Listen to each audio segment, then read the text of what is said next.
ভোলার দৌলতখানে একটি ব্যবসা প্রতিষ্ঠানে সন্ত্রাসী হামলার ঘটনা ঘটেছে। এই ঘটনায় অন্তত 10 জন আহত হয়েছেন।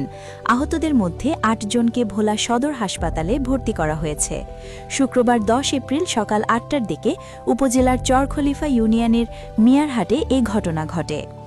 প্রত্যক্ষদর্শী ও স্থানীয়রা জানায়, চরখলিফা ইউনিয়নে দাইমুদ্দি বাড়ির শাখাওয়াত দীর্ঘদিন ধরে মিয়ারহাটে হোটেল ব্যবসা চালিয়ে আসছেন।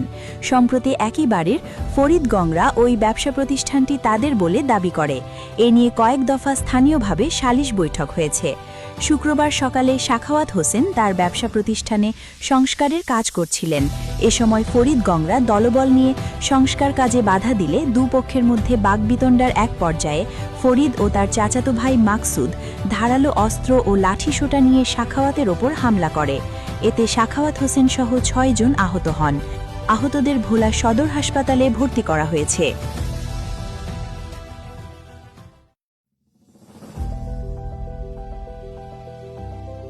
আমার বাপ দাদারা খাইতো, এখন জোরপূর্বকভাবে একজন সন্ত্রাসী আইসা বলতেছে হ্যাঁ এই জমিন হেদের, এখন বলতেছে তোমাদের যদি জমিনে তোমরা কাগজপত্র নিয়ে বসো। এখন দোকানে আটকে দিতে আছে, এই কারণে এরা আমরা মানতেছে না চাওয়াতে এরা এলো হাতারি দাও নিয়ে আইসা বডি নিয়ে আইসা এলো হাতারি কোবান শুরু করছে। আমাদের অন্তত 4 জন হাসপাতাল, আর যারা কোবাইছে তাদের নাম হলো গিয়া রফিক, তারপরে ফরিদ, মাকসুদ আর হলো আলী।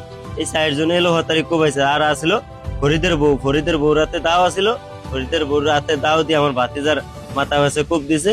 এটা তো 4 দোকান, তো পাশে দিয়ে কুত্তা ইয়ে দেখে ও 3টা লাগাইছে, যেখান থেকে কুত্তা ইয়ে সবে খায়। এই জিনিসটা দেখতে তো খারাপ, লাগাইতে গেছে এরা এক হয় এ লাগাইতে না কি আরে আমার জমি তো যাইলে তুমি টেবুলো বয়া হিসাব কিতাব করে যদি পাও তোমার জমি তুমি লিয়ে দাও। ওরা এটা মানে না, এক কথা দুই কথা আয়া ওরা দোকানের মধ্যে ঢুকিয়া আমার শাসাই ছিল, স্বাস্থ্য মেরে ছিল করে পিড়িয়া অবস্থা খারাপ, মানে কুবে থনে এক একজনের, বুঝছেন।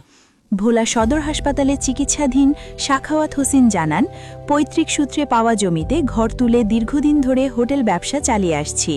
সকালে দোকানের সংস্কার কাজ চলছিল, এমন সময় ফরিদ গংরা ধারালো অস্ত্র ও লাঠিসোঁটা নিয়ে হামলা চালায়। এ ব্যাপারে ফরিদগঞ্জের নুরুল ইসলাম বলেন, শাখাওয়াত হোসেন ফরিদের কাছ থেকে দোকান ভাড়া নিয়ে হোটেল ব্যবসা করছেন। বর্তমানে সে ওই দোকানঘর নিজের বলে দাবি করে। এ নিয়ে আদালতে মামলা চলছে। বিরোধপূর্ণ ওই ব্যবসা প্রতিষ্ঠানের সংস্কার কাজ বন্ধ রাখতে বললে তাদের ওপর হামলা করা হয়। এতে তাদের 4 জন আহত হন। সকালবেলা ওরা ভোরে উঠিয়া পিছিয়ে দিয়ে ওর একটা পাকঘর আছে, পাকঘরটার কাজ স্টার্ট করছে। উপরে চালক কদু গাছটা আছে লেডি নামাইয়া, আমরা খবর ভাই আইসি। আর পরে জিজ্ঞাসা নেস্তরিতে, তো নেস্তরি তোমার লইছে কে তুমি এনো খুঁটিবেলা লাগে না, দেন আদালত আছে, মামলা আছে, দরকার সালিশও চলবো ওইব। এই শুরু করিয়া দিছে তেল মারা গরম। এই সাক্ষ্যতে তেল মারিয়া শিখতেছেন করুন চোখ মুখ খাটিয়া সাক্ষ্যতে, আর সাক্ষ্যতের বাতি যায় মারছে গরম লিকার মারতে আছে। আর ফিরাইতে আছে শহীদ রাজীব নাজিম, এগুলো ফিরাইতে আছে জাফাইয়া। দৌলত খান থানা অফিসার ইনচার্জ তদন্ত বিপুল চন্দ্র দাস, অভিযোগ পেলে আইনগত ব্যবস্থা নেওয়া হবে।